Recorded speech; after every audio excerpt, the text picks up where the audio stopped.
8, 7, 6, 5, 4, 3, 2, 1.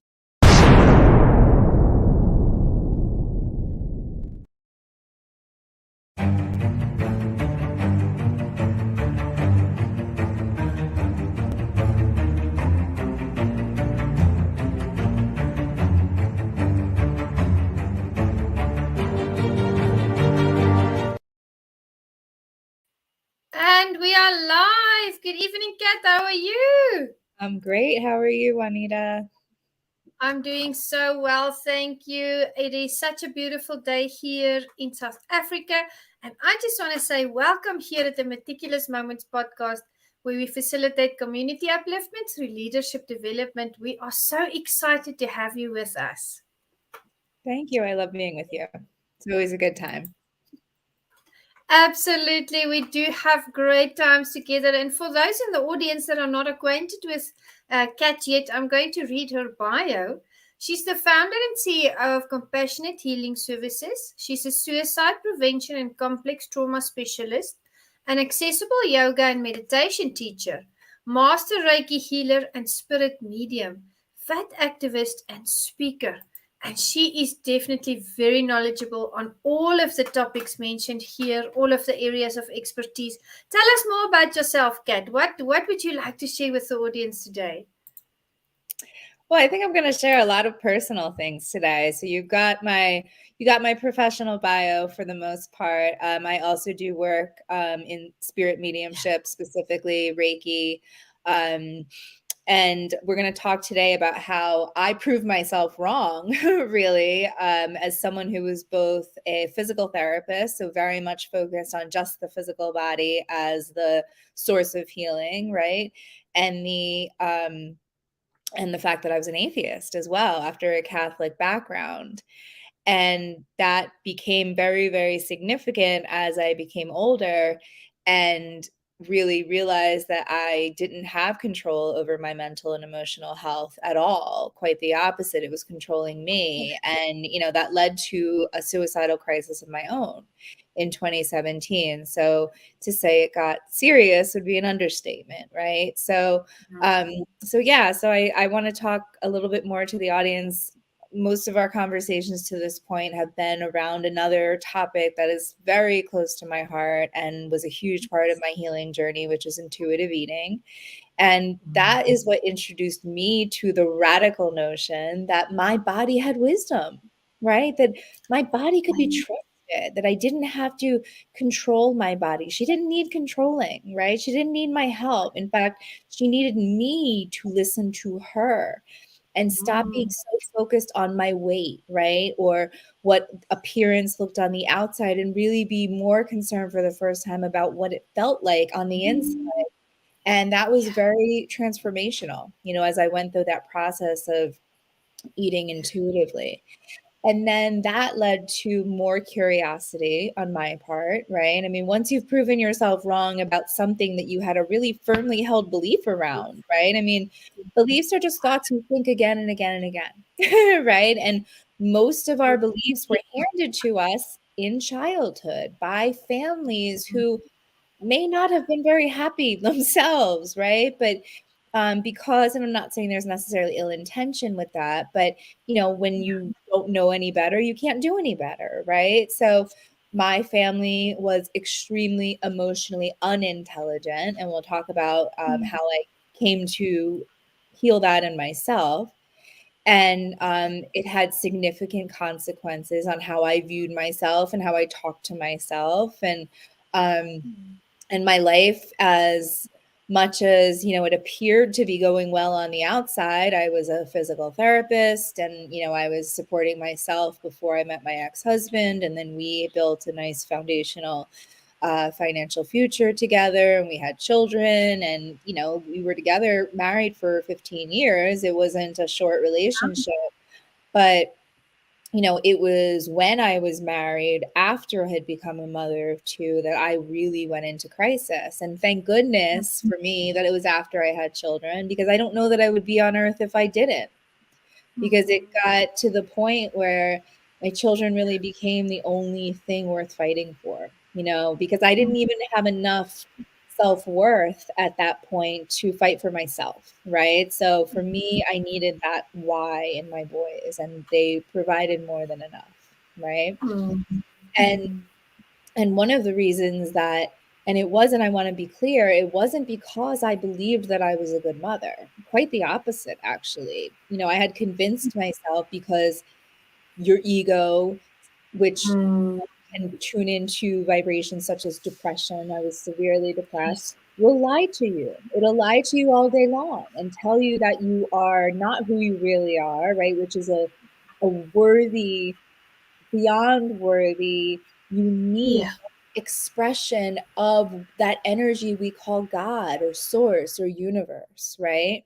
And that your life is important, that you are playing a unique role for all of us, and that, no life is wasted. And if you are open-minded to, or privileged to have an astrology natal reading, to get that picture in the sky on the moment that you were born, the exact date, time, and location. If you know that information, a skilled astrologer can give you picture, specific details about your astrological timeline, and why certain years were extremely difficult, and why you went through certain things at certain times. And it's really just mind-blowing to realize that there's nothing random going on here, and this is all very, very divinely guided and intentional, right? And as I alluded to earlier,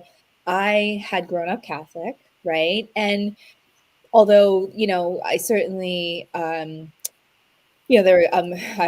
a proud feminist, and there are certain policies in the Catholic Church that never resonated with me. But overall, this belief that I had in a source higher than me, or a power higher than me, was real, and often fear-based, right? It's a very follow these specific rules or you'll go to hell type of Doctrine. theory or doctrine, right? And that's very different from how I know God to be now. But it did provide me a sense of safety, at least that, I am being watched over by some power greater than little old me, right? Who seems to have no control of the chaotic world, right? And being a good-hearted person wasn't enough to keep me out of suffering, right? So I was having a really hard life experience up until quite recently, and I'm 44, so it's been a journey. But I lost that. I did find a sense of peace in church. I'll put it that way. A sense of peace that I didn't have in my own home, right? And a sense of peace that I found also in school through my academic work. Beautiful. And when my father died when I was 21 years old, that was the end of a long line of losses in my life. I believe it was 16 people over 13 years, or maybe the opposite, of people who were very, very close to me, both older generation relatives as well as contemporary friends. It was devastating, right? And so when my father didn't survive the cancer that we all prayed so hard that he would, along with revelations at that time around really disgusting pedophilia scandals in the church. And that was enough for me to walk away and feel really staunchly that I had been bamboozled, right? That I had given enough, 21 years was enough for me to buy into this lie that I didn't resonate with anymore at all. And I became very scientifically minded, right? And I was a physical therapist, so that was in line with that, right? I had a bachelor's in biology, I got a master's in physical therapy, and I focused only on the body, right? As a physical therapist, and all medicine in its contemporary form, or Western form, I should say, focuses on the body, right? We even separate physical and mental health, which is absurd to me. We'll get there. So I had these strong belief systems handed to me by my family, by my society, by my professional, healthcare training. And So I was very set in my beliefs and specific to scientific method, right? So if you couldn't prove it to me with the scientific method, I wasn't buying into it. And along with that staunch non-belief, you know, in anything greater than me, was a lot of suffering on my part, right? I was, even though appearances, you know, by all appearances, I was winning at life, right? I like to say I won school. I graduated with 4.0 through graduate school. And I had a marriage and I had 2 children and I had friends at that time that weren't necessarily good for me, but I was, you know, clinging to those friendships because it had been going on 20 years. You know, it's hard to let go of things that are very familiar to you. And and I was drinking way too much, you know, and I knew it. And I knew I started drinking very early with my parents' knowledge around 16 years old, just because it was very culturally Irish, you know, and we were a family who liked to party, you know. And so that was accepted by my parents and not looked upon as strange that I would drink to get drunk. But even I knew at 16 or so that I wasn't in control of that. And what I didn't recognize at the time was that it was the only thing that was effective. If it, you know, of course, it had side effects, but in really giving me a few hours of relief of what I figured out to be really severe anxiety.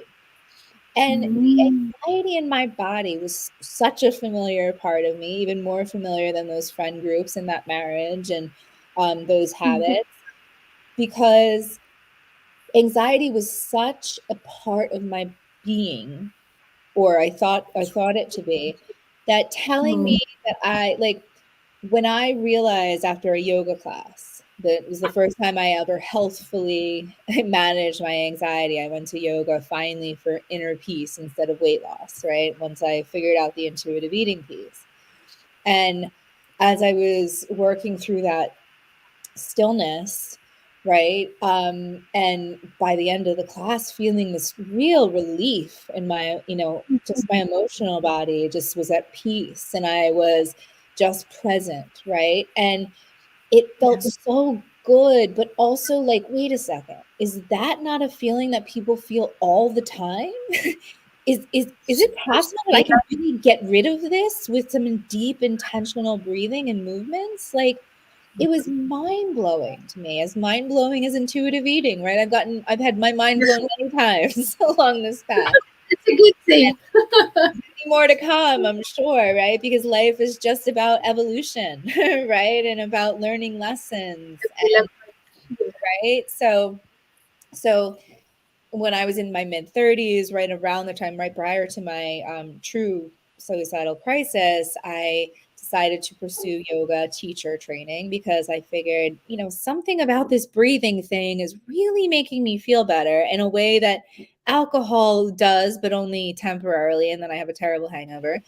And then, you know, or Xanax, which as much as it would help me to pop a pill, it was also a medication I learned that I could die from the withdrawal of it. I mean, these benzodiazepines and other medications that we hand out like candy in the medical, you know, prescribing to people are extremely dangerous. And they're not without side effects. And oftentimes, when you start these medications, it's incredibly hard to get off of them without severe side effects. So, you know, it's why I'm not against pharmaceuticals that work for people, but I am against it being the first thing we try, right? I think there's a lot of things we could do to naturally mediate for most people and not need to go the step of medication. And the types of medications I would recommend we start with are things like CBD or Delta 8, which are cannabis derivatives. I would even start there before I'd go full blown cannabis because cannabis is a powerful medicine, as I came to find out in my own healing journey, right? So it's about giving the assistance the body needs temporarily, right? I've also used psychedelics in my journey and, you know, things that help me to gain a deeper understanding of who I really am, right? And what all of these thoughts and emotions that are constantly flooding me really mean, and how I could use that knowledge to improve my situation, right? Knowledge is power, right? That's so true. My goodness. Yes, and feel free to interject at any time, Juanita. I know that Well, it's I'm on a roll, but I know you have so much knowledge too to share with us. So, Thank you. Yeah, no, I just wanted to say, on the chemical side of the medicine that you mentioned, I actually realized during my mom's illness, when she was diagnosed with cancer, I started reading up on chemical medicine and all the treatment she was going through and chemical medicine. Some of the medicines that we consume, especially if it's over a long period of time, your body can't digest all of the ingredients. And I started actually going to a homeopath after that. So I use natural homeopathic medicine when I treat myself or my children because I've seen the side effects that you mentioned of chemical medicine. Now, again, not Kat or I, we're not against it, of course not. We are saying some of it that is so easily prescribed really has harmful, a potential to be very harmful to one's health on the long term. Yeah. and I'm certainly not saying that all, Advil is safe for everyone, or the Tylenols and the over the counter type medicines. I use those for myself. If an Advil is going to work to take away my headache, I'm going to use an Advil, right? I'm talking more about prescription medications specific to the mental health realm, because Yes. we don't even have a clear understanding of what mental illness, I'm talking specifically even to psychiatrists, unless you have been through what I've been through, which is a personal journey with my own mental health, out of a deep, dark suicidal hole that I did in completely alternative and woo in many cases ways, because everything I had tried to that point, and we're talking years and years of pharmaceuticals, SSRIs, SNRIs, talk therapy, EMDR, a partial hospitalization program when I was too sick to work. And I was trying very, very hard and getting worse instead of better. And every time I said this medication has a horrible side effect that I can't stand, well, they gave me another medication that had another horrible side effect that I couldn't stand, right? Because I was eventually put on mood stabilizers after I was incorrectly diagnosed with bipolar disorder in 2017. And so when we don't even understand the problem, how can we possibly know how to fix the problem, right? These medications are band-aids. They're not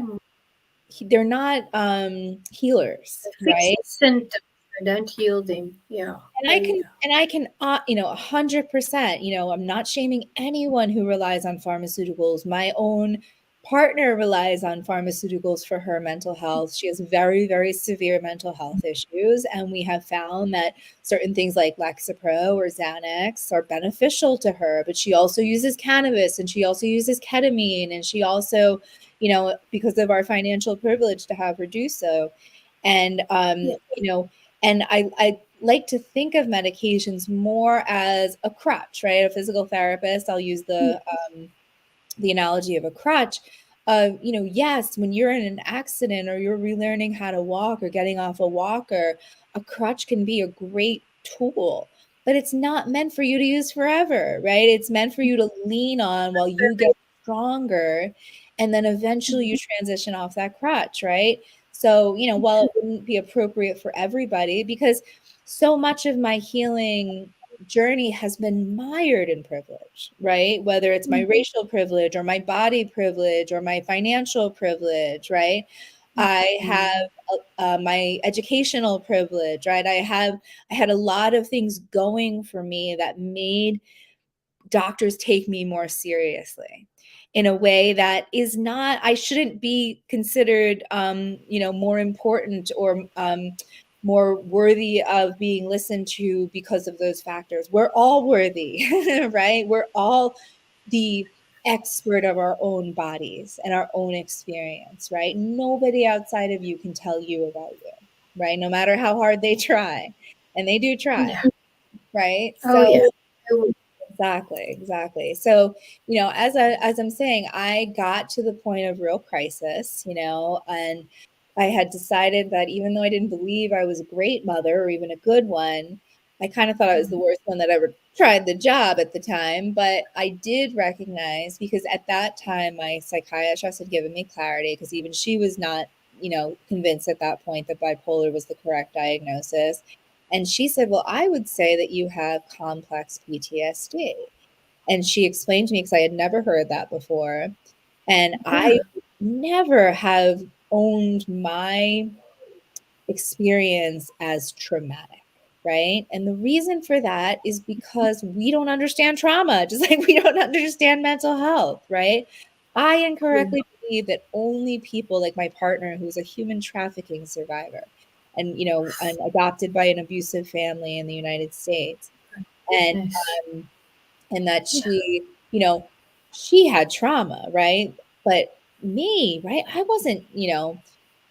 wasn't beaten. I wasn't sexually assaulted. I wasn't, hungry or not clothed and didn't have a, roof over my head. And, but I did have a mom with severe mental illness in her own right that could become very frightening, at least once a month. And I had a father who had himself been abused as a child and had a lot of anxiety that he projected onto us. And then I had a very abusive brother who was a real bully to me for about 12 years of my childhood. So I I had been through things that were really difficult, but I didn't until 2017 really start to consider that it was traumatic, right?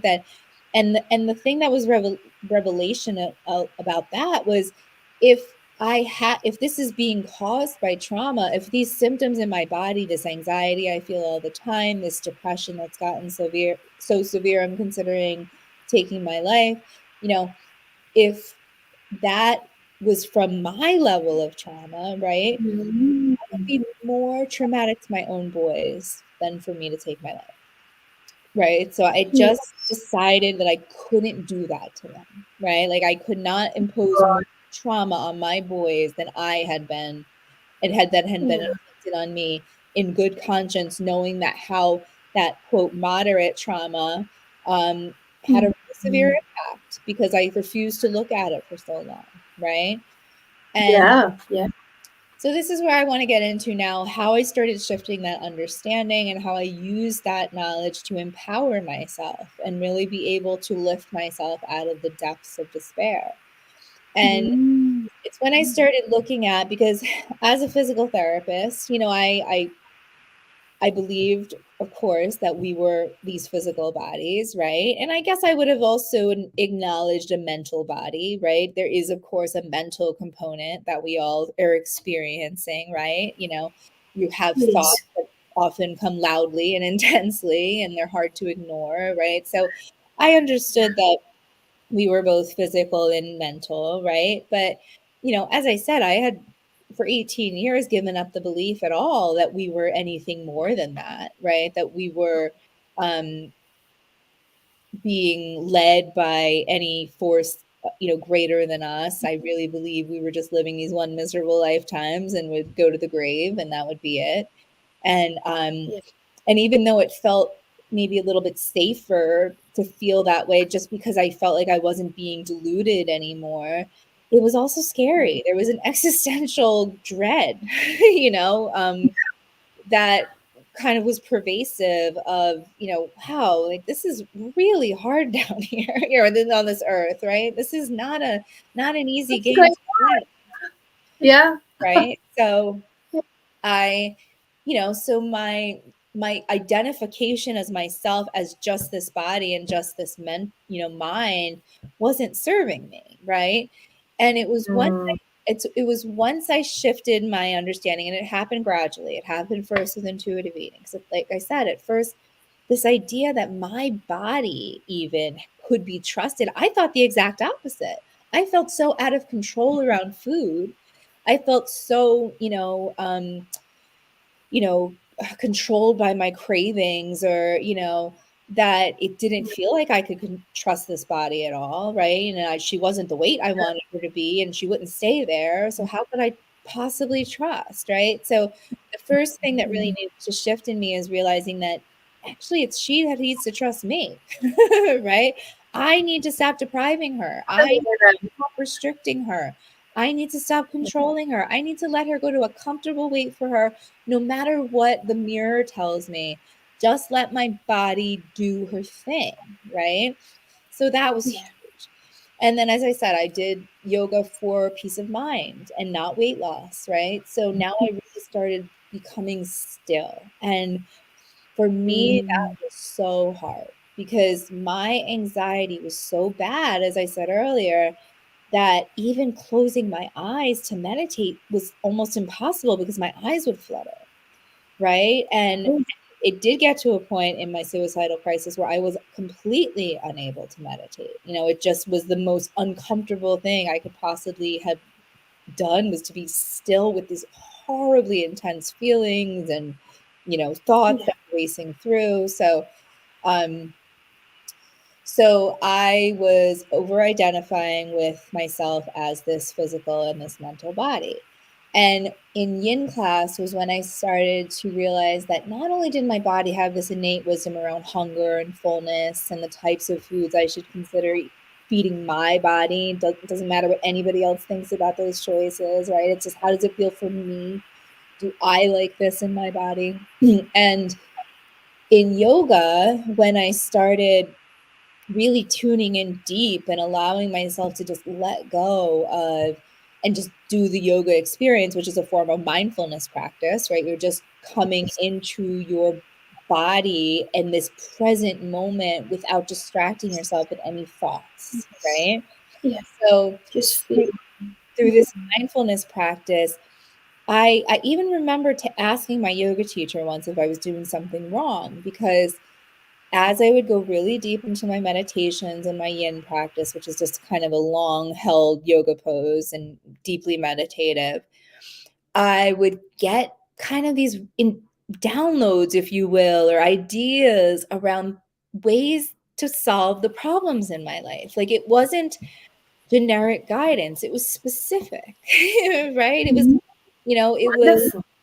And so I remember even going up to my teacher once and being like, am I doing something wrong? Because I'm really clearing my mind. I know I am, and I'm really deep. And then all of a sudden I start thinking, but it's good thinking. It's like not worrying and ruminating. It's like problem solving and guidance and like compassion for myself and my situations, right? Like, and so, you know, and he just kind of smiled and was like, no, it's fine. If it feels good, it's good, you know? So trust that, right? So, and, and that was my first real kind of initiation to my own intuition, right? Because what I didn't know at the time I started practicing intuitive eating was that intuition, as I discovered slowly, is another word for God or source or your higher self, your higher guidance. But the connection that you still have right now in real time to the much larger part of you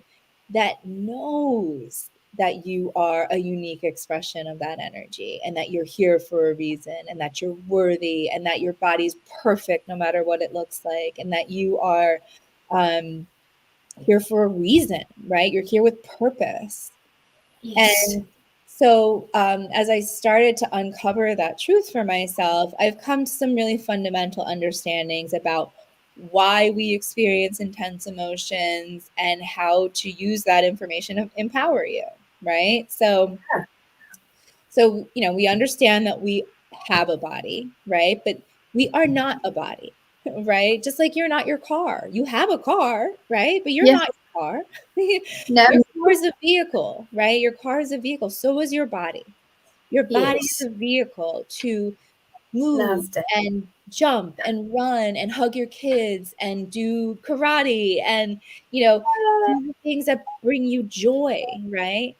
Yeah. And, you know, so your body is this wonderful tool, right? But you are not your Yes. body, right? Yeah. And your mind is a wonderful tool.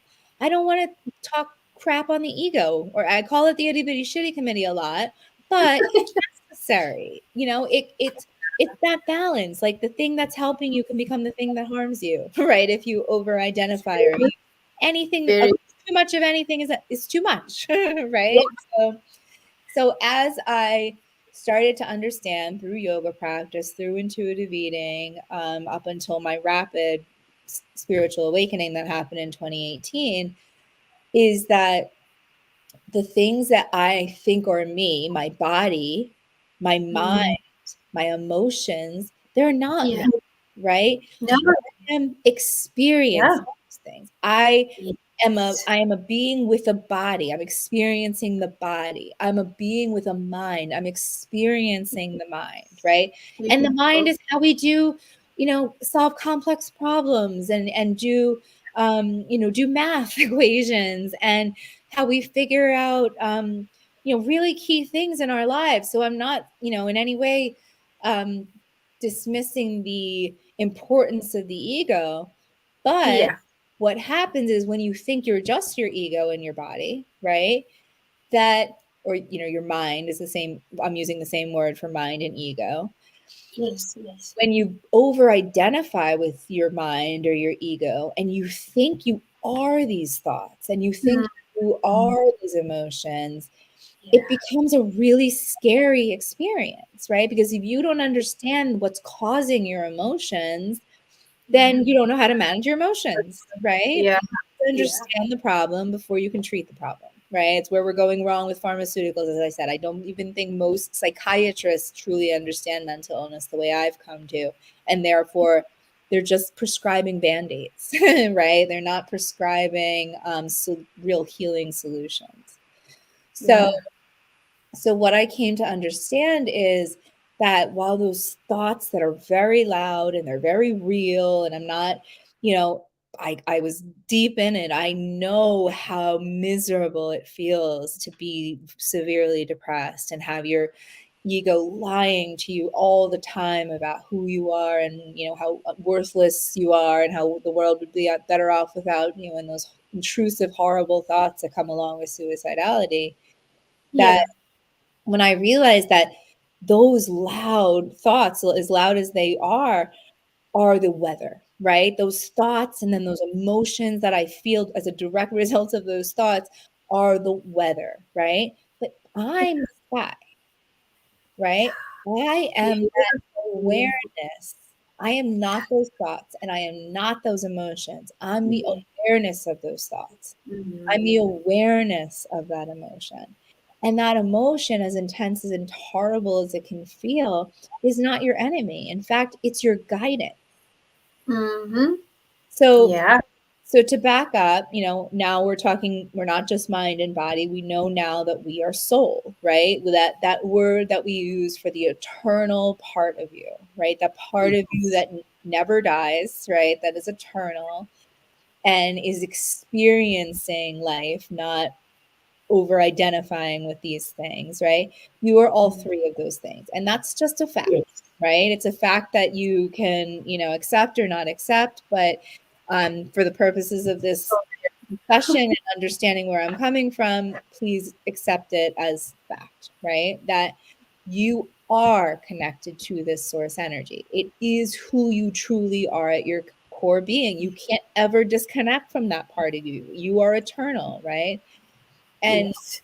because you are this energy that we could say is unconditional love, unconditional being that really important piece, right? And because that's the highest frequency, right? We can also call it ultimate truth or absolute truth, right? That at our core, we are eternal, we never die, we are spiritual beings having a human experience as opposed to humans having a spiritual experience, right? So, because that's absolute truth and because that's just fact, when your ego has fed you thoughts or beliefs, powered also by the law of attraction, that are not true, that are not congruent with truth, right? So the eternal part of you knows that you are worthy beyond measure. And the suicidal part of me was telling me that I was worthless, right? There is such a gap vibrationally between the thoughts you're allowing yourself to think, because you can control your thoughts even though it's hard, Yeah. The thoughts or that your source already knows to be fact, the further those two are vibrationally, the worse you feel, right? Mm. So if your soul knows you're worthy, and most of the time you feel really worthy, but you're just having a bad day, you might feel, not great, but it's probably not going to be something super intense. But if you've convinced yourself, as I had, that you're worthless, right? And that the situation is hopeless, right? And while you do have to stay on here on earth because you're a mom, it's going to suck, clearly, it's going to be painful for the rest of my life. Those were the things that I was believing because they were so far from truth, right? That vibration, that highest frequency within you, it Yeah. felt terrible, right? It felt like depression. It felt like hopelessness. It Yeah. felt awful, right? And so now you understand that when you think thoughts that are in alignment with the truth, I'm worthy. There's no one is better than me and no one is worse than me, right? I am I am a unique expression of God, source, whatever you want to call it, universal energy. I am perfectly imperfect, right? I haven't made any mistakes. Excuse me. Yeah.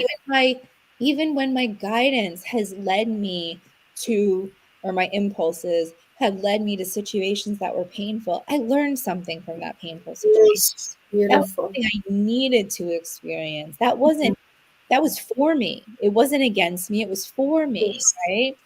And when you think the reason these thoughts feel good is not because you're deluding yourself, it's because it's true. Mm. Only Resonates with thing you. that Yeah. ever feels good is aligning energy, because your Mm. energy, you're both your mind, your body, and your energy or your soul. I'll just keep giving you a few words that mean the same thing to me. So Yeah. when you align your energy with truth or with unconditional love for yourself, right? Not just for others, but for yourself, starting with yourself, really, it feels great because it's true. And the real dialectic or lie that the society or matrix has taught us is that you aren't supposed to feel good. Feeling good Mm. is selfish. Pleasure is something that should be occasional Program. Yeah. after you've worked really, really, really hard for it. And I was conditioned with those same beliefs, right? So I get that, but it's not true. So it doesn't Mm-mm. feel good to think that.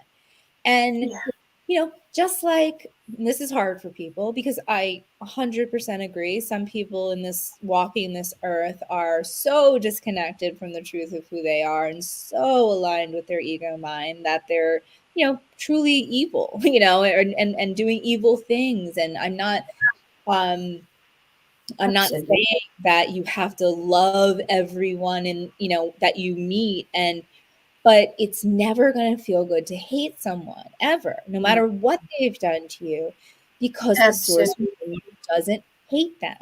The source within Mm. you doesn't judge them. The source within you knows you are them and they are you, because we are Mm. all one. That's Yeah. been something that another mind-blowing thing along this journey has been the true understanding that we are one energy, that absolute strangers to me can deliver such specific messages for me if I'm just tuned in and observing, right? If I'm listening to the conversations around me, or um so it's the universe has found ways to really solidify my understanding that there is nothing random happening here, right? We are all being guided by our intuition. And another word I want to use for intuition is impulses, because Mm. your natural impulses are your intuition. It's as simple as that. Your intuition is the thing that you're being led to do by, impulse is we all kind of know that feeling of like, I want to do this, but I don't know why, right? And then something, and if you follow that impulse, so I'll give an example I commonly give. Let's say you normally go to Dunkin' Donuts for coffee, right? And you have this strong impulse one day to go to Starbucks instead. And as long as you don't let your ego mind say, no, that's more expensive. Why? It's across town. We're going to waste gas. We're going to spend more money overall. As long as Yeah. you don't do that to yourself and convince yourself you should, it would be more practical to go to Dunkin' Donuts. There's something at Starbucks to waiting you, right? Reason. Person you're supposed to meet, or even, it sounds crazy, but a specific set of numbers, we call them angel numbers, that truly are being sent to you from the universe by your higher guides. The universe speaks to us mostly in metaphors and symbology. It doesn't tend to loudly say what they're trying to get your attention in, because you as the human have free will. You don't have Yeah. to follow these impulses. You don't have to follow the guidance. You can leave this earth by suicide if you choose, right? That is your choice. But this guidance is always available to you. And another good example of energy, or sorry. The example I just gave was around the Starbucks, right? And then Dunkin' Donuts. Another example of that is a woman I was listening to once who was asking a question of my teachers. You can find on YouTube. They're called Abraham Hicks. And the question was to Abraham was, the woman said, I was sitting at my desk and I felt this, I was typing and I felt this strong impulse to just lean forward. And I did. And the moment I did that, a grate fell from the ceiling and hit my chair, and it would have hit me.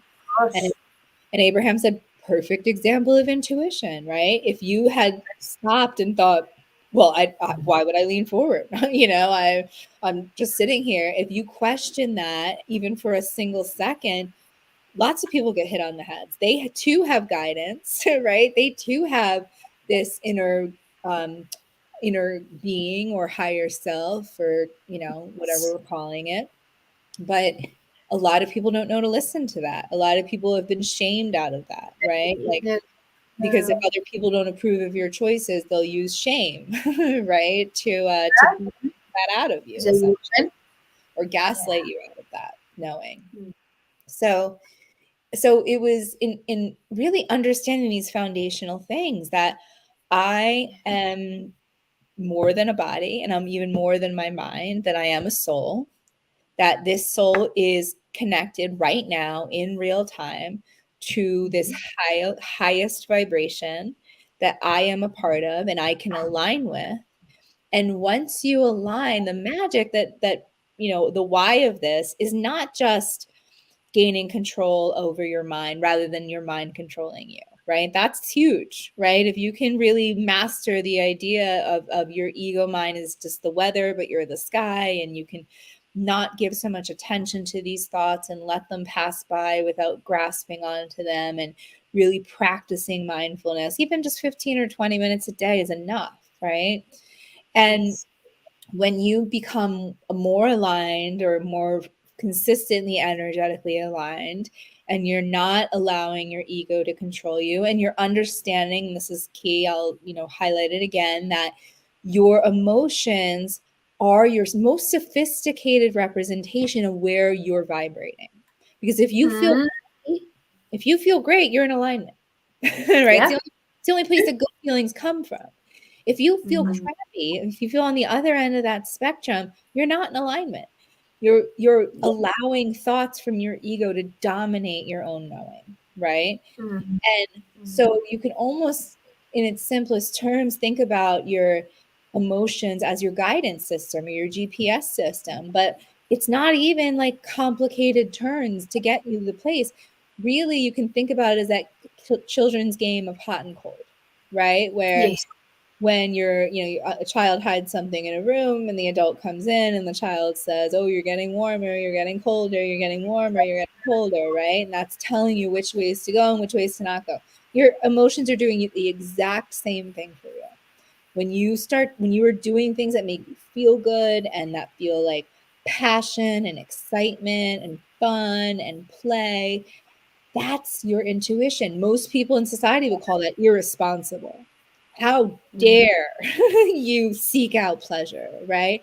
How dare you not watch your calories and be a specific size, right? Like, you know, so as long as you can handle the shaming and judgment that will come at you from people who don't have your best interests in heart, no matter what their relationship to you is, Yeah. and you follow that really cool hot and cold guidance, and you really just more consistently start making choices that feel better to you or great to you, right? Yes. Sometimes for people like me, recovering people pleaser, as I say, just learning the word no was whoa. I can say no to Yeah. people. I don't have Wow. Why to. didn't you tell me sooner? People tell me to do. Wait, what? Like it's such a good girl mentality, right? Where my perfect grades were, yes, very validating, for myself, and just it was something I knew I was capable of, so I put my effort in to do it. um I really just put as much effort into, it was also for other people's approval too. Yeah. That was Normal for me to reaction. get validation from teachers and my parents, right? That I was smart, or, whatever the case. So once you start caring less about what other people think and way more, or exclusively, ideally, about how you feel, other people would call that selfish. And it is selfish in the sense that yourself is the only one you can perceive. Only you Mm-hmm. know what's best for you. Your parents, your doctors, your gym, personal trainers, your physical therapists, anybody, no matter how much they care about you and intend well for you, their experience is not your experience. They're having a completely different perceptual experience. They're completely different. They have a completely different background than you. Even siblings in the same home can have very, very different upbringings, right? So Um, true. so, so when you stop caring so much about your conditioning and how other people perceive it and whether other people like it or not, and even many times in my case, it meant letting go of people, right, who wouldn't stop judging my choices and wouldn't stop telling me what to do when I knew that I knew what was best for me. And I at least had that much self-worth at that point, that no one else could tell me how this was making me feel, like specifically cannabis, right? I received so much judgment around this healing plant that I literally believe God put here to, we have an endocannabinoid system that lights up Yes. when we ingest cannabis because it's a Mm. healing plant. It's a very healing plant. It's a powerful plant, sometimes, especially in its most potent form of THC, too powerful for some people. But derivatives such as CBD or Delta 8 are incredibly powerful as well in healing, right? Um, so when I was willing to let go of them instead of my own knowing, right? And I truly started trusting my trusting these impulses, even when they led me to places I didn't desire to be, taking that more mature spiritual approach of, well, maybe this is teaching me something, right? Maybe these people aren't supposed to be in my life forever. And that's why we just can't seem to heal these differences, right? So, and, I chose myself really over anybody else. And that, quote, selfishness saved my life. It absolutely saved my life. And it's why, even though I knew in 2017 had made the decision I would never leave this earth by choice, I also knew or believed that I would be suffering, right, for the rest of my life, and that Mm. best years were behind me. And it's quite the opposite was true, right? Like, Yeah. once an analogy I like to use is, I believe it's cows and versus buffalo. The difference with cows versus buffalo is that if when a group of cows sees a storm coming, they'll run away from it, right? Whereas a herd of buffalo will look at a storm and run into it. Oh. because they intuitively know that if you just face it head on, you'll get through it faster. Yes. So Good. I had to do that with my pain. I had to do that with my suffering. I had to do that with my old, outdated belief systems that weren't serving me in any way, even if they had kept me relatively for a long time.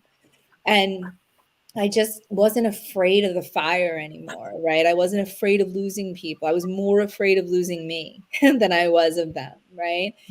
And I'm not saying it was easy, especially as I took on a partner after my marriage ended that is severely ill, mentally ill, as I have said. It has not been easy, but what I've really come to have so much faith in that I've literally kind of bet my life on it. I gave up my entire old life completely, including the Yeah. financial stability that I had enjoyed with my marriage, and I've been trusting the universe ever since. And it hasn't let me down. It hasn't let me down once, right? Every time I think, oh my God, where's my next money going to come from? Something happens, right? That puts money in my bank account and gives me a few more months of security and stability, right? But that's not good enough for me, right? The reason I've been running into this storm head first and taking my spiritual development as seriously as I took my physical therapy career and all my other academics. And I stopped being afraid of pain. It's like, I love the expression that religion is for people who are afraid of going to hell, and spirituality is for people who've already been there. And That's a good quote. so Wonderful. when I really started leaning into this idea that I was really wrong, right, about this whole I'm just a human thing, and that I am these horrible thoughts and I am these horrible emotions, right? Like once I was really able to let go of that and start making choices, as painful as they sometimes were, much more in alignment with who I was becoming, right, and not who I had been, and started taking a more mature, responsible approach to my life in general. I'm in my 40s now. I started really seeing the magic that was available. That magic is real. You have to believe in it to see it. Your beliefs are shaping your reality. So if you don't believe in magic, you're not going to ever see it, right? And pass you by. It'll pass you by, because what in the same way I was mind blown about intuitive eating and mind blown about my higher self and mind blown about, what these experiences that I was suffering through were really trying to teach me. I started seeing what we know as synchronicities, right? This is a phenomenon that even the well-known psychiatrist, I believe, possibly psychologist Carl Jung, spoke about in the 1950s, where when you align your energy and you are, what you do through your thoughts, right? Thinking much more compassionate thoughts about yourself and others, right? Realizing that you are safe and that you can release shame around your past behaviors and quote mistakes and what other people have said about you, right? Like other people's opinions of you are really none of your business, right? Because they don't know you, right? And once through my spiritual awakening, which happened in 2018, the profound thing about that was I was at a mediumship workshop, and I had not gone because I believed this man could reconnect me to my deceased loved ones, like my dad. No, I went to figure out what his tricks were, because it was unconscionable to me that this man was going to come to my sacred yoga space and sell tickets for $40 a piece to read energy and tell you what your loved ones are saying. I'm like, this is absurd, right? And it turned out I was very wrong. And it was what I felt that day and what I heard that day and what I knew that day was just enough to completely pull me out of non-belief into complete and utter faith, right? Maybe not in myself just yet, but in this higher, well, really, I use the word higher self or higher power, but I also understand, everything we've talked about to this point with soul energy or your source energy is, oh, I blanked out again. I'm sorry.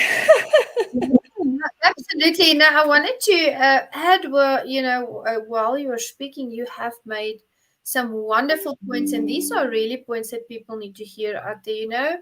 And this is stage blunt.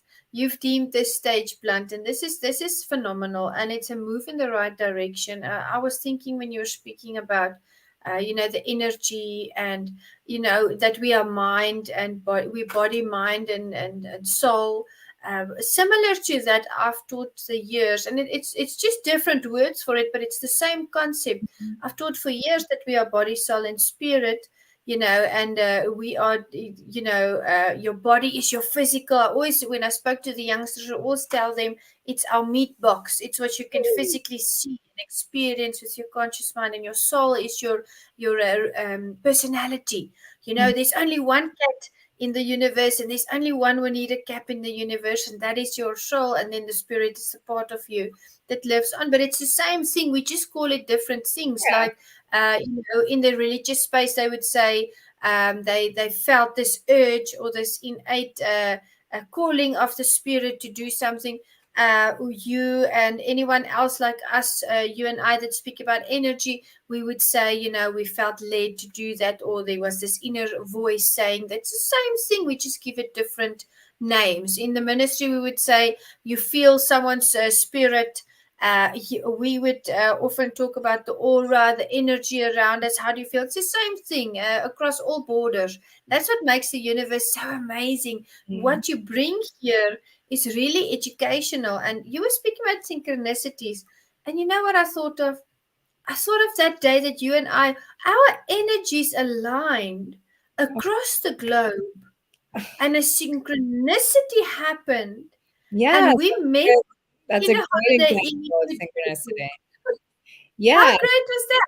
right. Yeah. So, to recap, Juanita and I were in the same social media circle, but had not at all connected personally. And she was visiting from South Africa to New Jersey, which is my home state. And I was going to meet another friend and have a conversation with him. But while I was waiting for him to be done with his social media, I was just listening to Juanita interview a man named Benjamin, which also happens to be my son's name. And what he said, I even have it written over there. What do you value, and what are you willing to sacrifice for it? And it was something I felt like I really needed to hear at that moment. And I wrote it down, and then they got off their live, and I said, hey, that was really inspirational. And Juanita got me right back on the live and had me do a little bit of a testimonial. And then what really got my attention, talking about synchronicity, was my partner and I were in a pretty bad spot for several months, and January included. And part of her therapy, as I said, is ketamine infusions, which is known as, when she has therapy concurrently with that, it's called ketamine assisted psychotherapy, or KAP, right? So I just dropped her off from KAP, and I left immediately and came to the hotel. And now you're telling me your name is Juanita Kapp, KAPP. And I'm like, that is not a coincidence, right? And then when I heard that you were from South Africa and you were only going to be here a few more days, and it was just like, there is just no chance that was chance, right? That was random. And what really struck me about it too is because, as I said, my partner and I were not in a good place. So I had taken her to and from the medical appointment, but I wasn't really, speaking to her very much at that time. Things have just gotten really rocky between us. And so that day I dropped her off, and I didn't say a word to her. I just dropped her off, and I was like, no, I have to go to the hotel. And and when I first parked and I saw, our mutual friend walking the parking lot, and realized he wasn't ready yet, okay, well, I'll go inside and I'll just sit, right? It's January, it's cold. And then we have this interaction, and then the next night we had a dinner, and it was magical for both of us, right? And you even said some things that were really profound because I had intuited those things before. So yeah, so what a perfect example of synchronicity. And I did thank you for speaking, because it helped me remember what I forgot prior to the break, which is I started to say that I used to view God or source or universe or whatever word you want to use as something outside of me, right? Something that was higher than me, that was above me in some way. And now I understand that God is an inner power. It's not a higher power. You are this energy. You're connected to this energy. And it just takes some work to really understand what you're tuning into and what you're practicing and what you're letting go of and what you're unlearning, right? It's as much as unlearning as it is a learning. And when Yes. you can do that, when you have the privilege in many ways to do that, and the support to do that, life can become literally magical, where the universe will find ways to wink to you every day. It happens to me every Beautiful. single day, where whether it's my loved ones, my specific loved ones, my dad comes through with his personality fully intact, right? He's just as playful and joking as he was in real life. And that's the case with all of my angels and ancestors, and even beings who lived long ago, ascended masters and angels. I have the ability to connect with those as well. And and how am I so sure, right? How do I know? Because I've experienced magic all day, every day. That's how I know, right? I don't need anyone else's validation for that. I bet my life on it, literally, that this is real and that I can trust my abilities in this arena as faithfully as I could trust my abilities as a physical therapist. I don't even work as a physical therapist anymore, because to me it's it's a time in my life that's passed, because we are not just these physical bodies. And I know that now. And therefore, what I understand is that the physical symptomology that we're all treating are just symptoms. The energy, Yes. the energy in being out of alignment, the energy being blocked, the trauma is not even being recognized, much less healed, the emotions that are stuck because we're told, especially as men, don't show emotion, right?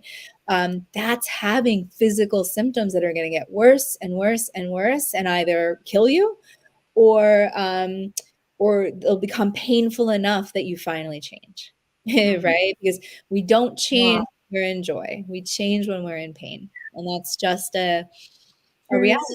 It's just a reality. Yeah. Absolutely. You've mentioned, the pain, and I agree with you. Pain is the best teacher. Yes. And, we go through character building times, and I really do agree with you. There is a higher power at hand, and we are guided. Absolutely. And if you are in the audience today and you don't live the miracles that we do on a daily basis, we would like to encourage you and say, when you allow yourself to reach that level of awareness, it is also open and available to you. So that's why I love what Kat brings to the fore, her message of hope, really speaking out of not theory. She's done the theory, she's the expert, but she's also had the experience. She's also had these shifts in her life and, these openings, these divine doors that opened for her. And that's why we are here enjoying, what she presents to us each and every single time. So I just want to say thank you, Kat. Thank you so much for bringing so much value to the Meticulous Moments podcast and for continuing to do so. We really enjoy journeying with you. Thank you. And I think tomorrow when we're going to meet for our live, let's Yeah. delve into a little bit more concrete examples of what we mean by synchronicity, what we mean by Yeah. magic. I'm being very literal. I'm being very literal when I say magic. So I want to give some real concrete examples tomorrow. And I'll probably open on this point tomorrow, but I want to make it now in case I forget that, as I said earlier, religion is for people who are afraid of going to hell, and spirituality is for people who've already been there. What I mean by that is that I do not believe that there's any heaven or hell. outside of being on this physical existence and either knowing who you really are and what your true power is and what your true guidance is and how you are safe and protected no matter what your outside circumstances appear to be, that's hell, right? Or that would be heaven, right? If you know that, then this universe has the capacity to deliver you your wildest dreams, right? And if you don't know that, and if you're over identifying with the ego and those beliefs that are just thoughts you've thought chronically, right? And you're just kind of randomly bumping around and not realizing why people are triggering you, or, why things feel so hard or are so hard, that's hell,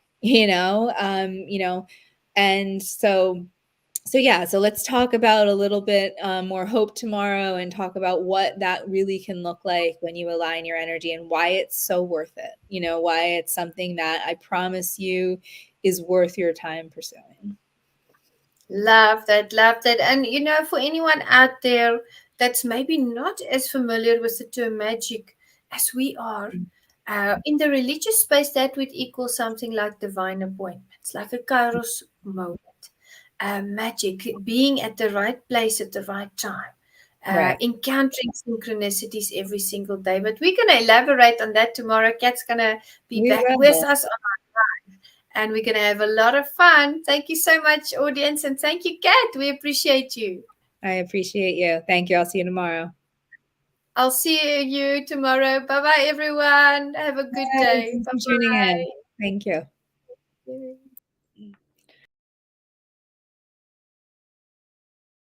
Hi, my name is Jose Escobar, and I'm the founder and CEO of the Connected Leaders Academy. We're the #1 fastest growing community and tribe of some of the highest level entrepreneurs all around the country and around the world. We're in 36 states across the U.S., in 11 international countries, and over 240 plus members, growing every single day. And I'm honored, excited, and I'm glad to say that I'm proud to be the official sponsor of the Meticulous Moments podcast with Juanita Kapp. Thank you so much for the opportunity. I'm excited for this journey. Hey everybody, my name is Patrick Rude. I'm the owner of Rude Financial Services, a proud sponsor of the Meticulous Moments podcast, hosted and directed by the beautiful, strong, and intelligent Juanita Kapp.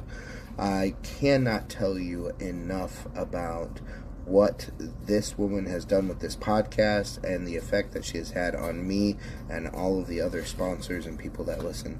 Don't miss it.